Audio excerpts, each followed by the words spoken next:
মোৰ প্ৰথম কথাটো হৈছে হেমন্ত বিশ্ব শৰ্মাই 2 বছৰৰ বৰ্ষপূৰ্তি 2 বছৰৰ পূৰ্তি এই কথাটো ক'বই লাগে।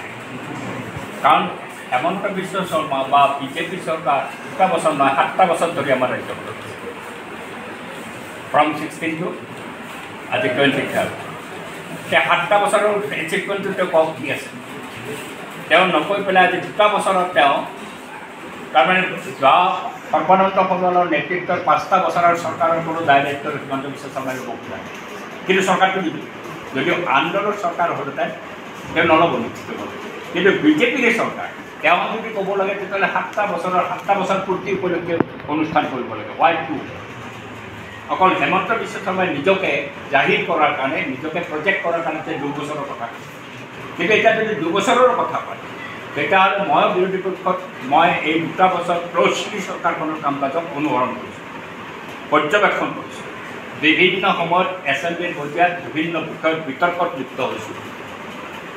মোৰ দৃষ্টিভংগীটো হৈছে বা আমাৰ পাৰ্টিৰো দৃষ্টিভংগী সেইটো আমাৰ ৰাজ্যখনত যদি অগ্ৰগতি হ'ব লাগে বিকাশ হ'ব লাগে যিটো হেমন্ত বিশ্ব শৰ্মাই কৈ আছে যে 5 নম্বৰলৈকে আমাৰ ৰাজ্যখনক লৈ যাব।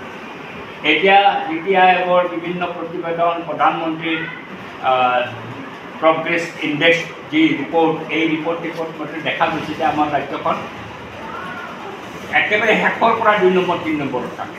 কেতিয়াবা কোনোবাটো বিষয়ত 27 নম্বৰ, কোনোবাটো 22, কোনোবাত 25, কোনোবাত 28। আনকি প্ৰগ্ৰেছ ইণ্ডেক্স ৰিপৰ্ট মতে প্ৰধানমন্ত্ৰীৰ কাৰ্যালয়ৰ ৰিপৰ্ট মতে আমাৰ ৰাজ্যখনৰ অৱস্থান হৈছে 35খন ৰাজ্যৰ ভিতৰত 32 নম্বৰ। এই ধৰণৰ অৱস্থাটো হৈছে 32 নম্বৰ, কেতিয়াবা 33 নম্বৰ।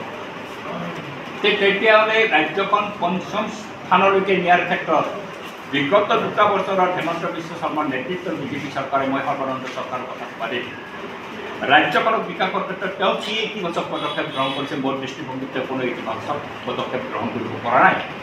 ৰাজ্যখনক যদি সঁচাসঁচিকৈ বিকশিত পৰ্যায়লৈকে নিব লাগে তেতিয়াহ'লে আমাৰ কৃষি ক্ষেত্ৰত প্ৰভূত পৰিমাণৰ উন্নতি হ'ব লাগিব কাৰণ আমি কৃষি প্ৰধান ৰাজ্য। কৃষি ক্ষেত্ৰত তেওঁলোকে কৈছিলে যে আমাৰ কৃষকৰ আয় 2 গুণ বৃদ্ধি কৰিব কিন্তু কৃষি ক্ষেত্ৰত কোনো ধৰণৰ আমি প্ৰগ্ৰেছ দেখা নাই।